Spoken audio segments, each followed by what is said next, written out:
So in this segment we're going to talk about the quilting. So I've already put my top together, I've done the basting, I've got a very delicious dot on the back, which is also one of the Nutex fabrics. I'm just loving these fabrics, they're nice to work with. I just love that they've got little snails and birds, and they've got little hedgehogs, little garden things in amongst everything on this garden path.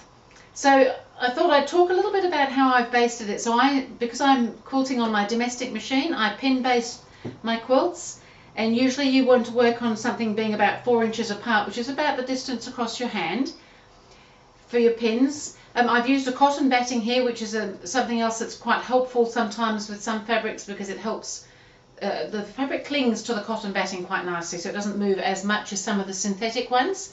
And because I've got this quilt where there's a lot of bias seams, I thought that might be something that would just help everything sit quite nicely. It's also going to sit quite flat. Cotton batting tends to be quite flat. It doesn't have a lot of loft in it, so it doesn't show up a lot of amazing quilting because it doesn't puff up.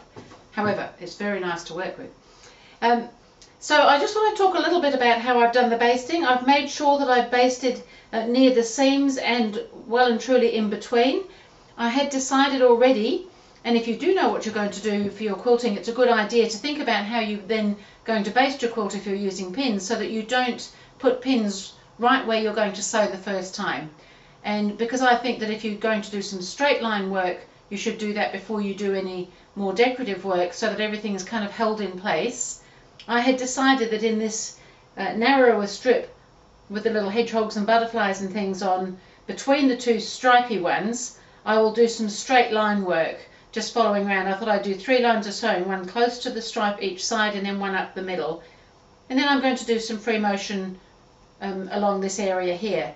So I haven't put any pins in that area where I'm going to start off doing the straight. So have a think about how you want to quilt before you do your basting sometimes, but so that you can avoid some areas, just to make it a little bit easier on yourself. Because then once that straight line work is in, I can pretty much remove most of the pins, because nothing's going to shift because it's being held in place by all the straight line work.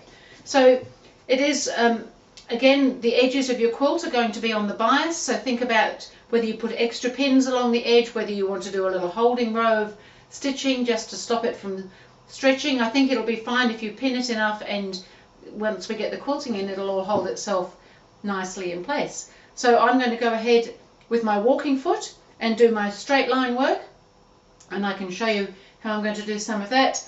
So I'll do all the straight lines, and then I'm going to come back and do some free motion as well. So I'll just show you quickly with some of this with the straight line work. Normally I don't like to use the walking foot when I'm doing straight line work. I often do free motion then as well. However, on this occasion it seemed to me to make sense, and with it being a smaller quilt, I can actually turn the quilt if I need to.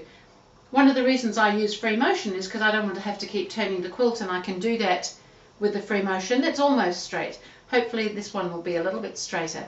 So I'm going to start from the edge here, and I'm going to come around, and so you can just see what I'm doing. I've got the walking foot on. I'm using the foot as part of my guide, so that I'm close to one edge and then close to the other edge with the seams, and then I can come up the middle as a third row of sewing. So nothing terribly hard about it, just a matter of doing it really. So here I am ready to start the quilting. I've got my walking foot on. That will give me a feed above and below with the stitching, and that helps feed everything through nice and evenly. The other thing I have done is I have extended my stitch length. My normal stitch length would be 2.5, and I've put it up to 3. I just think with quilting that's quite a good way to do things. So I'm just following. I've got the edge of my foot running right along the seam line there, so we should be able to just keep going nice and straight.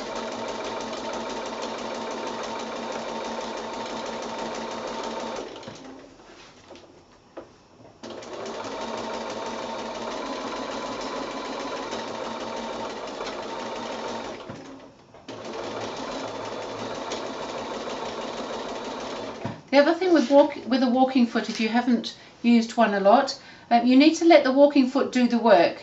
It's quite hard for some of us to let go of little things in life. The walking foot wants to feed it through itself. It doesn't want you to push it, pull it, or any of those things, because it kind of puts it out of its alignment. So just let it take it through, just sit it nice and straight, but have it ready so that it can take itself through. And then, because I'm using a walking foot, I have to turn my work. But as I said, with a small project like this, it's really not too bad. On a big quilt, this would be a bit harder to do it this way.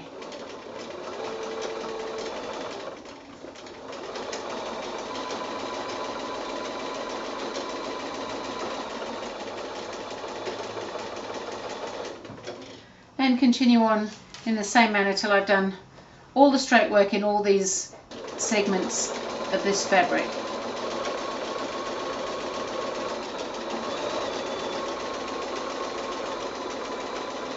So now I'm coming along the other side of this strip here. I've got my foot following this seam over this side this time.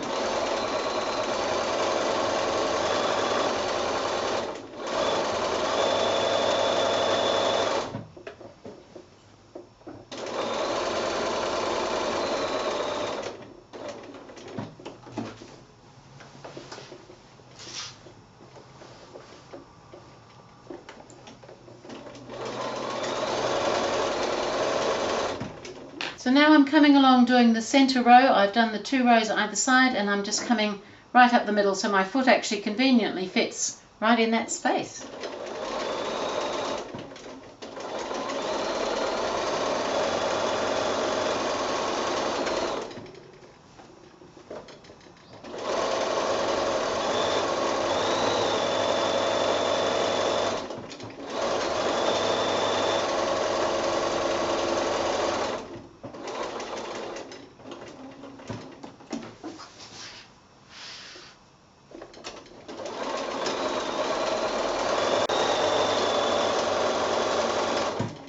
And that's that little round done with 3 rows of stitching in. So now I'm going to go and do all of my rows in these areas of the quilt before I do anything else.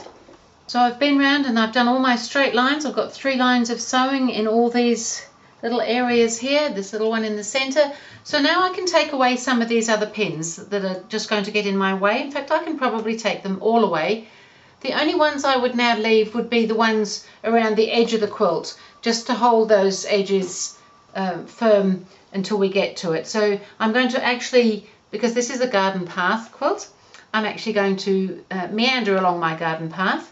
So these wider areas that I have here, where there's the 2 wide strips, I'm actually just going to do a fairly loose meander. You don't want it too tight, you don't want everything pulling in. You need to make sure when you do a quilt that everything is kind of evenly spaced as far as quilting goes, so that you don't get areas that sort of blouse, but there'll be no stitching on the stripe at all. I'm going to leave that not stitched, but I'm going to do some loose meandering in here.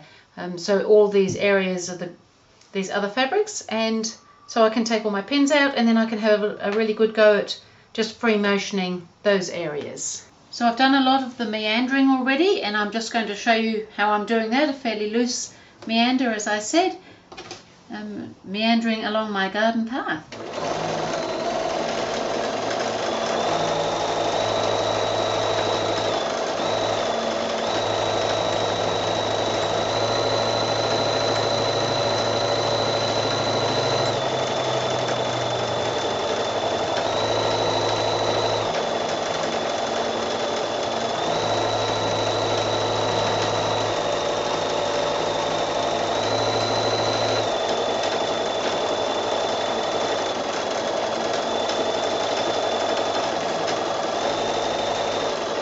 So I've finished quilting the quilt.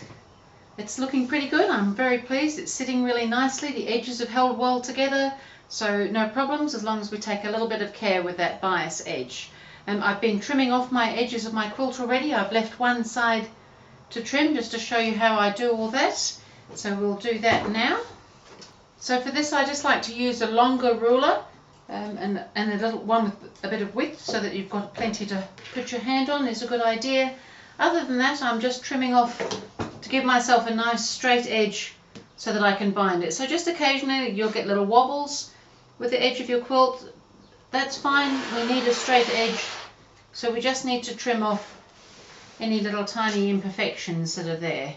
And just remember that your binding is going to be coming over that edge, so you're not going to see any little imperfections of that type. and then we're ready to put the binding on. But before I go ahead and do that, I also just mention I think it's a great idea to put a label on your quilt. Now I often like to put the selvages of the fabrics that I've used if they've been a specific range, and these are, because these are these delicious Nutex Enchanted Garden fabrics, and a little label that's got my name on it. You might want to put a label on that tells the name of a quilt if you've named it, if it's for a particular person, if it's for a particular occasion, or just because, but it should say who's made the quilt at least, and maybe a date or something like that. It's always a good idea. So we've got a label, we've got the quilting, we've got everything ready to go ahead now and do the binding. So I've already made my binding strips. Joined my binding strips. I've joined them with a diagonal seam. I haven't worried about trying to match when it's just a fine stripe like this. And I'm just going to start on one side with my binding. I don't pre-press my binding in half. I do pre-press a starting corner, or just a seam allowance over by 1/2 inch or something like that. And then I am going to take it to the sewing machine and start sewing it. Now I've got the walking foot on my machine because it's going to help feed it, because we've got that layer of batting in there and we don't want anything making life difficult for us. So I will be using the walking foot to put my binding on. And because I'm going to machine my binding down to the front, I'm going to machine it initially onto the back. If you're wanting to hand sew your binding round to the back, then obviously you need to stitch it to the front first, and then you can roll it to the back and hand stitch it down. But I'm going to do mine entirely by machine, so this is how I'm going to do it. So I'm going to go to the machine now and we'll start sewing it so you can see how I go about it. So I've flipped over a corner and I'm just going to start stitching with the raw edges level. You just want something like your 1/4 inch seam allowance as you would normally have, and a little back stitch to start.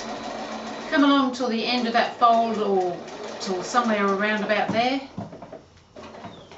and then I take it out and I'm going to fold my binding over now. I like to fold it over as I go. I feel that when I'm rolling it I get a better finish in my final edge. So I'm going to leave a gap of maybe 3 inches or so there, and then just start sewing again with your 1/4 inch seam allowance. And I'm near a corner, so I'll show you how to do a corner, or how I do my corners.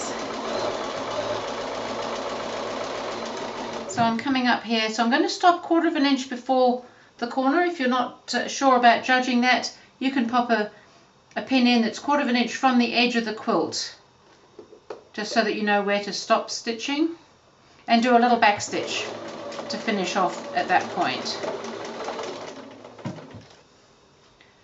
And then I'm going to take that out of the machine, and I'm going to flip that over so there's a diagonal fold in the binding, and that should go right out through the corner of the quilt. And then I'm going to flip that back over again so that the fold now is straight with the edge of the quilt. And I'm going to turn that round and start sewing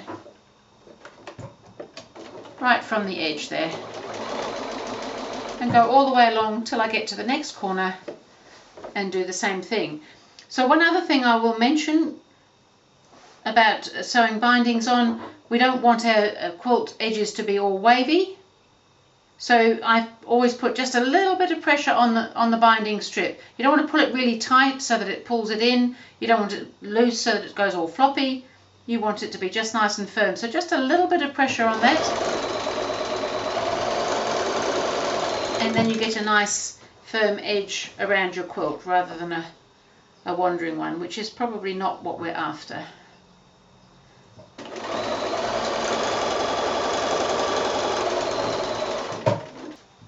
So I'm almost back at the beginning, so I'll just show you how I tuck the end in to that bit that we left gaping when we started. So I'm coming up close, and so that I can stitch right on to the point that we initially stitched down.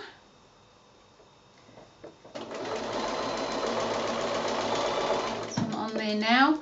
And then there's this bit that had been left open, so I'm going to just trim off my binding now so that it's a little bit shorter than the gap that I left. And we don't need that bit.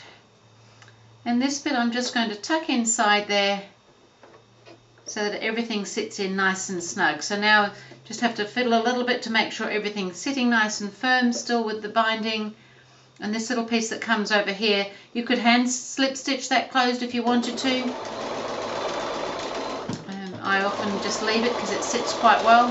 And then I'm just going to stitch on now until I get back to the beginning of the stitching of the binding. And that's pretty much the binding on, but now we've got to decide about stitching it down. So sometimes there's a little bit sticking out. When you do this little overlap, that's fine, just trim that off. We don't really need the extra bulk that it's going to create. But then I'm going to turn my quilt over because I'm going to machine mine down. And now I'm going to roll that edge to the front and machine stitch it down. So it doesn't really matter where you start and stop, but I'll go up to a corner so you can see how I take in those funny little folds that we did in the corner. So I folded that over. I'm just going to pop that under my machine and start stitching that down. So what this does when you do it this way is it will give you a little line of stitching just inside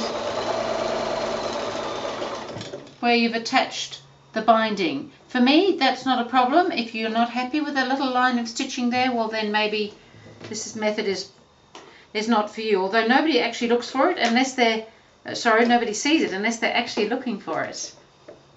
So be careful who you get to inspect your quilt.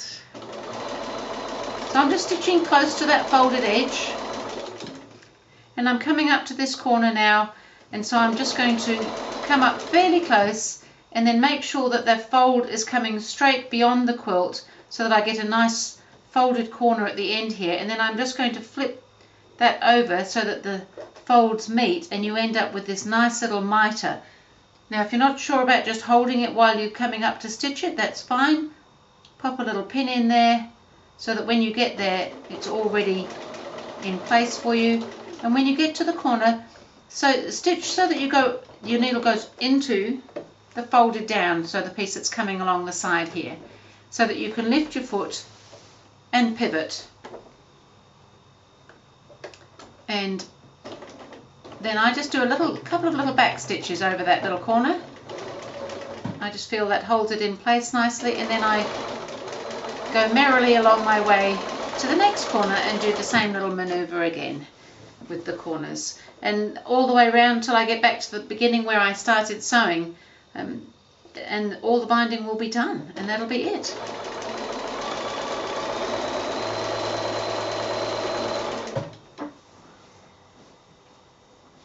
So that's it. That's the garden path finished. Thank you for coming along the garden path with me. It's been fun. I'm really pleased with the way it's come out. I love this dot on the back. I love these fabrics by Nutex called Enchanted Garden. And I've got my label on my quilt with the selvages, so I won't forget what it is that I've used. And I always like a little stripe here and there. So I'm just really pleased. It's quilted nicely, it's sitting nicely. So that's the end of the garden path. So if you're looking for the pattern, it's on my website on GourmetQuilter.com. It's a downloadable pattern, or you might find it in a store near you. So thank you again.